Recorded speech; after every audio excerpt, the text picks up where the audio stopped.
Hello, and welcome to this review for risk and reward in finance. We're going to cover the essential concepts you'll need, which fall into three main categories.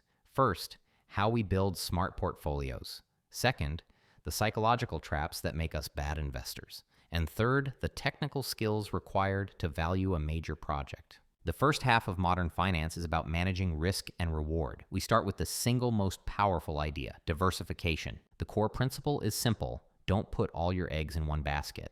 But why does this work? It works because you combine assets that don't move perfectly together. We measure this relationship with correlation. If Apex Tech and Greenwave have a low correlation, like 0.2, they don't move perfectly together, which reduces portfolio variance. By holding both, you smooth out your ride. The lower the correlation, the more powerful the diversification benefit. This leads to a critical distinction. It can only eliminate one kind of risk. Unsystematic risk is company-specific risk, a bad CEO, a factory fire, a failed patent. By adding more stocks to your portfolio, you can virtually eliminate this risk. Systematic risk is market-wide risk, recessions, wars, interest rate hikes. This risk affects everyone and cannot be diversified away. It is the risk you get paid to take. So if we plot all the possible combinations of our risky stocks, we create a curve called the efficient frontier. Think of this as a menu of the best possible portfolios. Each point on this curve offers the absolute highest expected return for that specific level of risk. So which one do you choose? Well, your choice depends on your personal risk aversion. An investor who is highly risk averse will choose a portfolio low on the curve, lower risk and lower return. But then we add a game-changing tool, the risk-free asset, like a treasury bill. When you combine this risk-free asset with the efficient frontier, the menu of choices transforms from a curve into a single straight line. This is the capital market line, or CML. Investors then choose points along the CML by mixing it with the risk-free asset based on their risk tolerance. When choosing the right mix of stocks that maximize incremental return per unit of risk, we can find a portfolio called the tangency portfolio, or the optimal risky portfolio.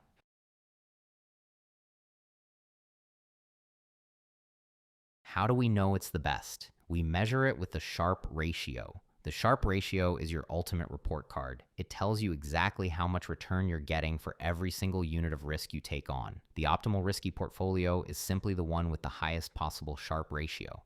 A rational investor's goal is to find assets that provide the highest risk-adjusted return, not just the highest return. The second part of our review moves from spreadsheets to psychology. Behavioral finance teaches us that even if we know the math, our own brains often lead us to make costly mistakes. First, let's look at the overconfidence bias. Imagine a business leader says, "We haven't lost a project in 2 years, so this must succeed."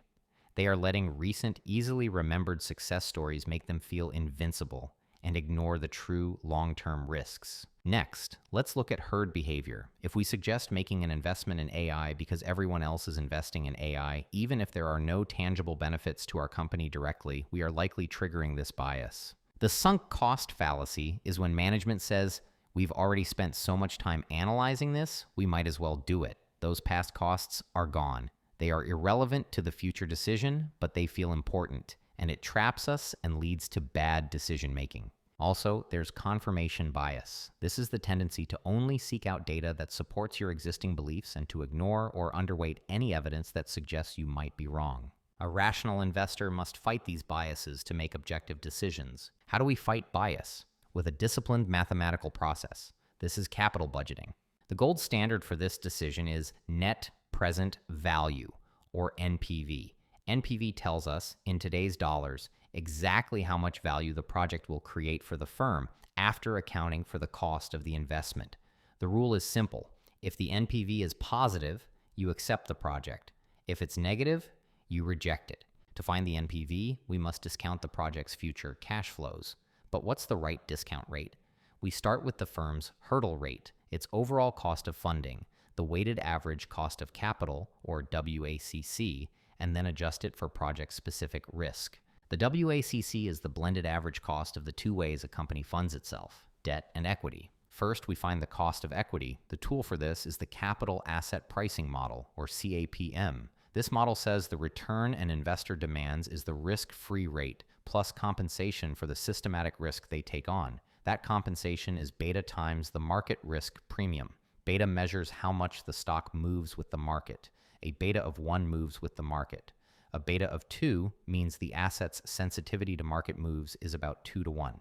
But for a small private firm, we have to adjust the beta or cost of equity to match the level of risk the company poses when compared to the market. Their stock isn't liquid and they have client concentration risk. This means they are riskier than their public peers. Second, we find the cost of debt. This is simply the interest rate the firm pays on its loans, like 7%, but there's a key adjustment. Interest payments are tax deductible. This tax shield makes debt cheaper. So we always use the after-tax cost of debt. We calculate the WACC by taking the weighted average of these two costs.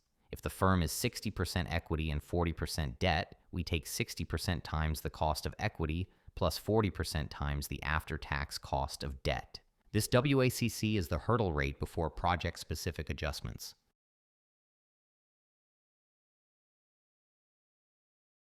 Of course, if a project is even riskier than the firm itself, we must adjust it again. For riskier projects, use a higher project beta from comps, or add an explicit premium to the cost of equity, which would raise WACC, and lower NPV. Riskier projects must clear a higher bar. I hope you all found this helpful. Thank you for watching, and have a great day.